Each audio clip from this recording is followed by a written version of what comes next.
Here I've got VIVO Y33s, and let me show you how to change wallpaper on this device. So first of all, you need to open the list of all apps, go to settings then, and pick lock screen and wallpaper then. And here you will notice themes and wallpaper album. Just pick the one that you would like to choose this picture from. I will go to wallpaper album.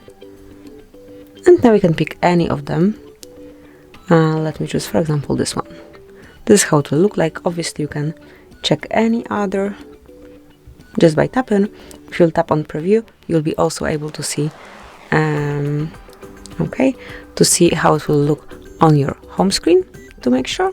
And then decide if you'd like to apply this one or maybe any other. Tap on apply then, and decide if you want this picture to cover your lock screen, your home screen, or both of them. I'll pick both. And as you can see, from now on, this brand new picture is covering both your home and lock screens. So this is it. That will be all. Thank you for watching. Please subscribe our channel and leave the thumbs up.